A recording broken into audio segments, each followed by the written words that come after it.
Arsenal versus Manchester City. As you see, I'm here. Yeah, must win game if we want to stay in with a chance to win the Premier League, because Bournemouth, they didn't do their job yesterday. Mo Salah 2 goals. Yeah, they won. So we have to beat Man City here. KDB's not starting, so thank God for that. Yeah, I'm only worried about Marmoush and Erling Haaland. He's starting, so those are my main two concerns. Good thing that Lewis Skelly is back, and so is Saliba. Yeah, I'm not that worried defensively because we've been solid over the past couple of games. The only thing I am worried about is whether or not we're going to score. It is a front three of Martinelli, Trossard and Havertz, and you know how they are like. Today I'm actually in the nosebleeds, I'm nowhere near the pitch.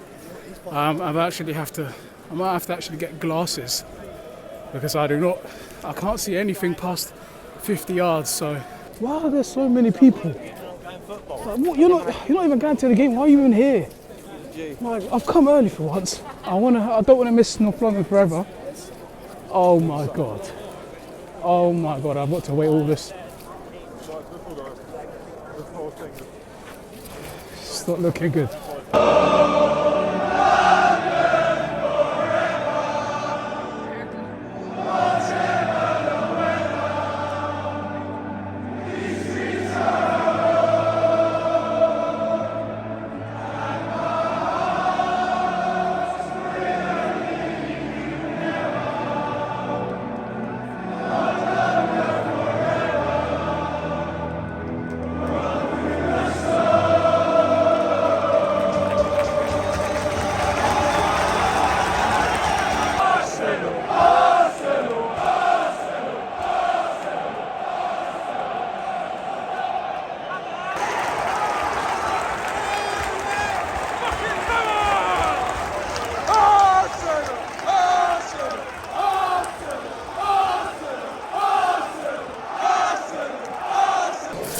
Arsenal 1, Man City 0.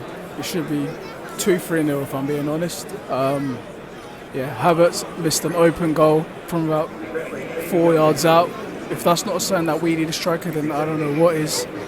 Yeah, when Martinelli went down in the penalty box, I automatically stood up and screamed, "That's a penalty!" But then I realised that it was just a follow through from start tackling the ball back to the keeper. So yeah, I was a bit mad at that. We have been solid defensively, I'd say. Haaland's had about 2 touches of the ball. I'm just worried about him getting on the end of set pieces or balls into the box from Savinho. On the other hand, Savinho, Ryan made a very, very good stop from Savinho in the box. Yeah, very good performance from Raya so far. Thomas Partey has been brilliant, although I am worried about him holding on to the ball for too long and then being dispossessed. That's his problem. Martin Odegaard made it 1-0 around 4 or 5 minutes in. Yeah, we've been able to penetrate Man City's defence line pretty easily, even though they do have 2 world-class defenders, John Stones and Manuel Akanji. Yeah, Gavardio has been rock solid. Martinelli hasn't been able to get past him once. To be fair, he hasn't really taken him on. So on the left-hand side, Trossard's been doing very well. He has skinned whoever's been at right back. Is it Mateus Nunes? I can't really see. I don't know. I haven't checked Man City's lineup before.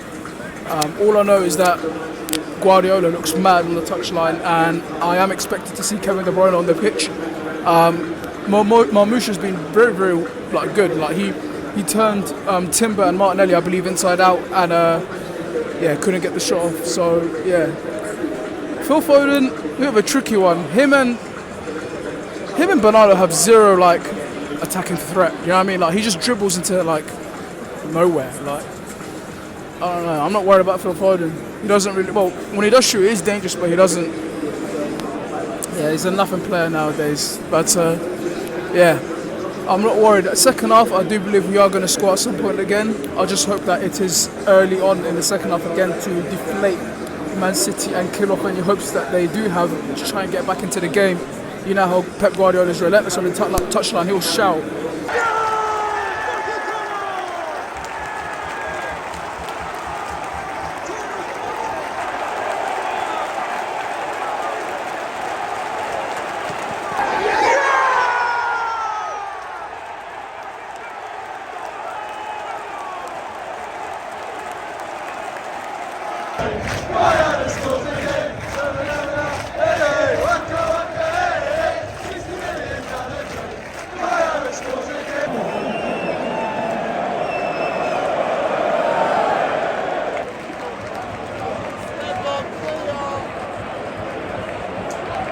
What a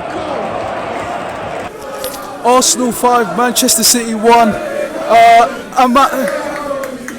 I'm just going down to the bottom of the ground because Ian Wright's down there and I want to shout, Ian Wright, I love you!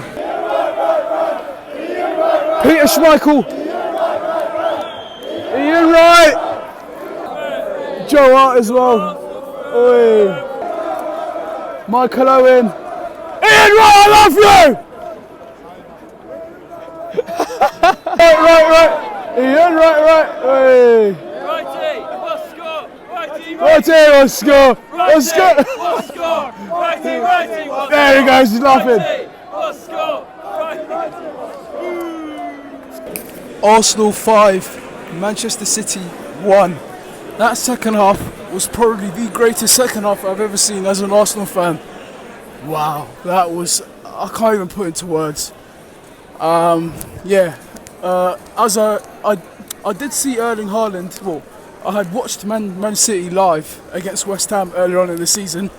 I was hoping to get a hate watch out of them. Haaland scored a hat-trick on my head, so that didn't work out. I've been chanting all game, so my voice sounds a bit weird. Haaland did score right at the beginning of the second half. We were like, but then again, we're just chanting, come on, up the Arsenal and all that. For the second goal, Thomas Partey, I told you, this guy has been, him alongside Gabriel, they've been our best two players this season. Oh my God, the way he absolutely controlled the midfield when De Bruyne came on, zero pressure. He was just getting passes done here, there. And he managed to get a goal, a well-deserved goal. His midfield partner, Declan Rice, had a brilliant game, especially towards the second half of the second half. Making passes here and there, making them yards. He doesn't skimp out on them runs. He ain't a lazy footballer. And then coming on to the third goal, Miles Lewis-Skelly. I told you guys that he was the best left-back in England. What a footballer. To think he's only 18 years of age. How good can he get? Do you know what I mean? On the weaker foot as well, off the bar and in. And for the fourth goal, well, I was slagging him off at half time. We need a striker. Bring Dio Keres in. Bring Osimhen. He might be 39 years of age. Why is no one going after him? Kai Havertz manages to get a goal. A good goal, to be fair. A good finish.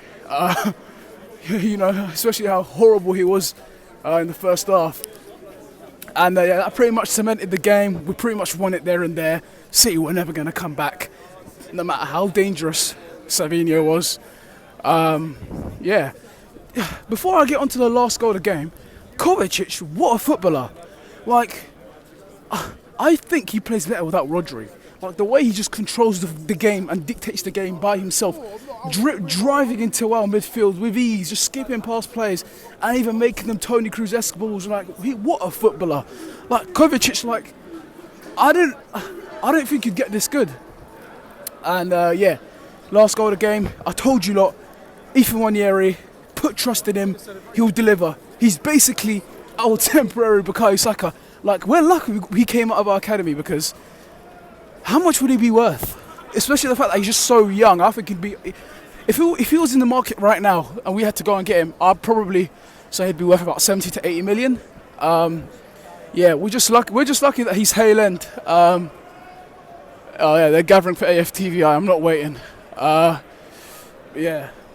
a footballer he is. Off his left peg, finds the corner, just like he did midweek against Girona.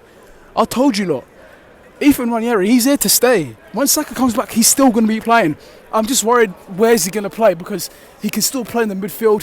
He is still an attacking-minded player. He has insane attacking intuition. He can skip past players with ease. The way he just beats his man was... The way he beat Gvardiol, wow. I've got nothing more less to say to him. And it was a big response, especially how Liverpool had beaten Bournemouth away. And we hadn't beaten Bournemouth away at the beginning of the season. Another shoddy red card. Do you know what? I might as well go down and see what's going on with the AFTV lot. Hopefully I managed to grab Turkish Oli giving an interview. So, yeah, what a game of football that was. What a game. I mean, I wasn't even that scared when De Bruyne came on. Like, you're well past it. Like, his passes weren't coming off. He wasn't trying to engage into the game. He wasn't really in the game, you know. He was just floating about. When we were getting corners, he was just walking over. Gave absolutely, didn't give a shit.